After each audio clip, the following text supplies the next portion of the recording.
Assalamualaikum warahmatullahi wabarakatuh. Salam sejahtera bagi kita semua. Shalom, Om Swastiastu, Namo Buddhaya, dan salam kebajikan.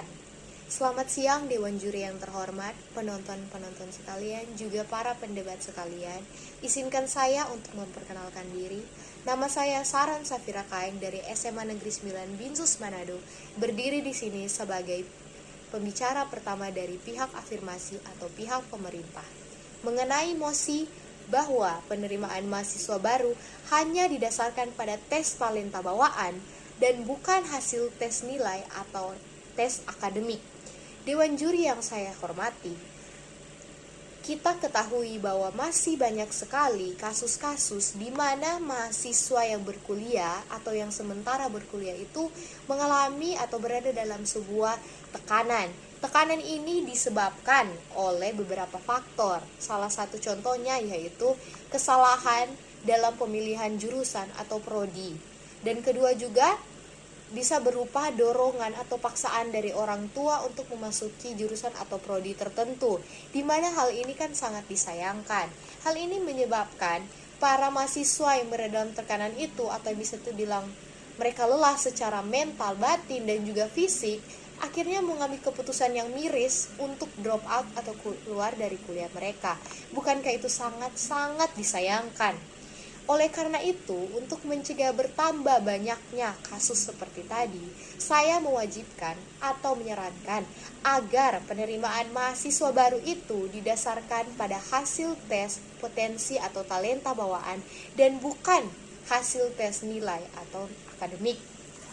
Mengapa saya katakan bahwa menjadikan hasil tes nilai atau akademik itu sebagai dasar penerimaan mahasiswa baru itu tidak efektif, yaitu karena beberapa alasan tertentu. Yang pertama, karena hasil nilai yang bagus di dalam akademik itu dapat kita peroleh secara belajar dengan konsisten. Sedangkan yang kita tahu bahwa talenta itu atau potensi tidak bisa dipelajari.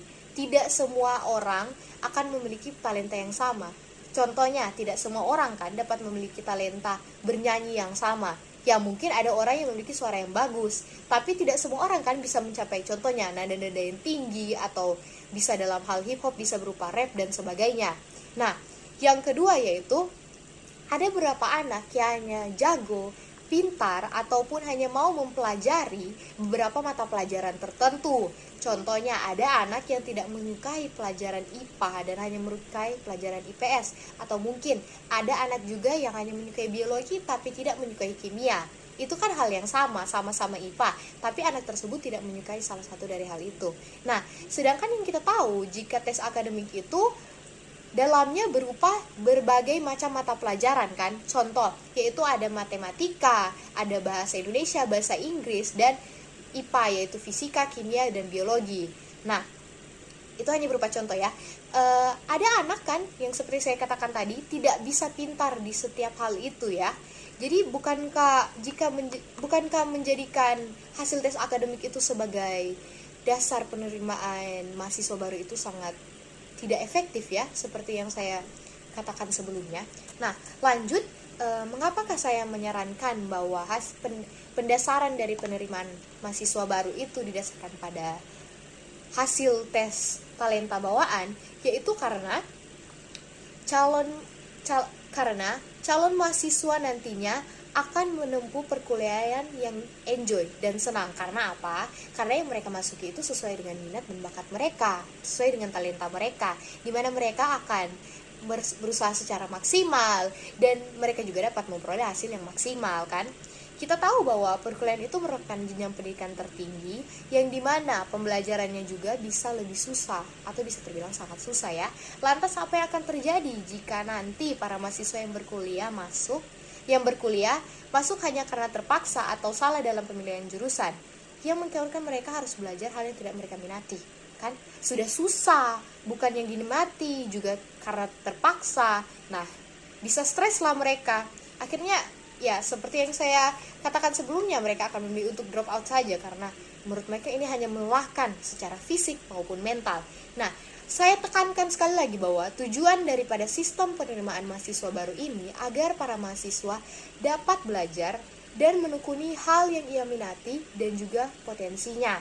Nah, karena saya yakin dengan mempelajari dan menekuni hal yang kita nikmati atau yang kita minati atau potensi yang sudah kita miliki itu dapat membuat tekanan mental yang nanti akan kita rasakan pada saat kita mempelajari hal-hal tersebut itu akan lebih rendah, di mana akan meminimalisir terjadinya stres dan depresi kan.